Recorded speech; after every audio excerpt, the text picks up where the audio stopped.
RML hospital के बाहर कुछ लोग यहाँ बैठकर 24 घंटे की भूख हड़ताल पर बैठे हुए हैं। आइए हम उनसे जानते हैं कि उनकी क्या क्या मांगे हैं और किन मुद्दों को लेकर यहाँ पे बैठे हुए हैं। जिस तरीके से आप यहाँ 24 घंटे की आप हंगर स्ट्राइक पे बैठे हुए हैं, क्या क्या मांगे हैं आप? हमारा अस्पताल रोगी देखभाल भत्ता नर्सिंग अलाउंस के बराबर होना चाहिए, ये हमारे वेतन का हिस्सा होना चाहिए और इसके साथ साथ हमारे समस्त स्वास्थ्य संस्थानों के अंदर स्वास्थ्य कर्मचारियों को ये दिया जाना चाहिए। ये हमारी मुख्य मांग है। इसके साथ साथ हमारी जितनी वैकेंट पोस्ट हैं, जितने पद खाली पड़े हैं, उन सभी को भरा जाए रेगुलर पोस्टों के माध्यम से, ना कि आउटसोर्स और निजीकरण के माध्यम से। स्वास्थ्य सेवाओं के अंदर जो निजीकरण किया जिस प्रकार से किया जा रहा है, आउटसोर्स जिस तरह से किया जा रहा है, सर्विसेज को जिस तरह से बहुत संकुचित किया जा रहा है, हम उसका विरोध करते हैं कि स्वास्थ्य सेवाओं में आउटसोर्स नहीं होना चाहिए। इसके साथ साथ जो हमारा कंपैशनेट अपॉइंटमेंट है, उसका 100% कंपैशनेट अपॉइंटमेंट होना चाहिए। हमारा यूनिफॉर्म अलाउंस है, हमारा पैरामेडिकल स्टाफ का PB2 का वेतनमान है।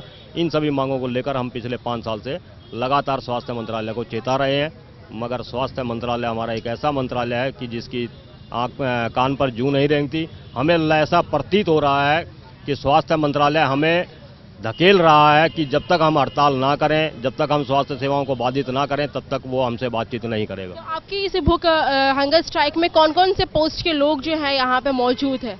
देखिए, हमारी union group C and D की होती है, तो इसके अंदर इसी वर्ग के ये सभी कर्मचारी शामिल होते हैं।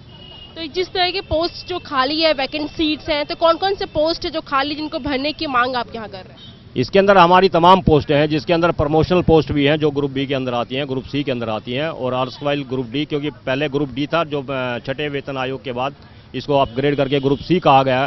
ग्रुप C कहा गया, लेकिन आज तक उसके कार्य का निर्धारण तक नहीं हुआ।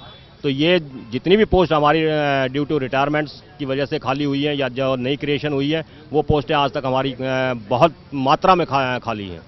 देखा जाए, इससे पहले भी आरएमएल के स्टाफ और डॉक्टर जो हैं स्ट्राइक पे जाते रहे हैं। उनसे कई बार सरकार के हेल्थ मिनिस्टर से भी बातचीत होती हुई रही है, उनके मांगों को भी कहा गया था, उसके बाद स्ट्राइक खत्म हो गया था। लेकिन इसके बाद दोबारा ये स्ट्राइक किया गया, तो क्या लगता है कि सरकार जो वादा कर लेती है उसके बाद वो पूरा नहीं करती? क्या लगता है आपको?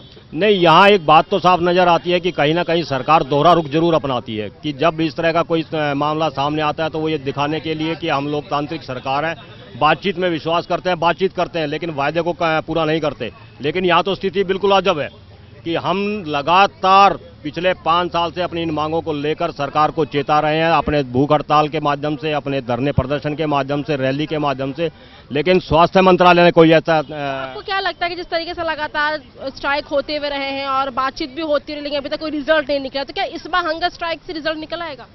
नहीं, हम अभी भी सरकार से ये उम्मीद कर रहे हैं कि हमें स्वास्थ्य सेवाएं बाधित करने का अवसर ना दें। हम चाहते हैं कि लोकतांत्रिक तरीके से बातचीत के माध्यम से हमारी मांगों के ऊपर सरकार सुने और उसके ऊपर एक उचित फैसला करे, ताकि हमें हड़ताल जैसी चीजें ना करनी पड़े। हम मरीजों को परेशान करने में खुश नहीं है। हम चाहते हैं कि जो हमारी जायज मांगे हैं आप उनको पूरा करिए।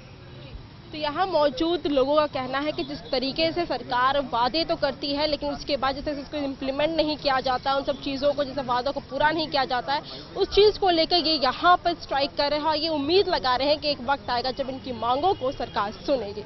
मैं ज्योति सिंह, कैमरा पर सतीश के साथ, मुंसिफ TV, दिल्ली।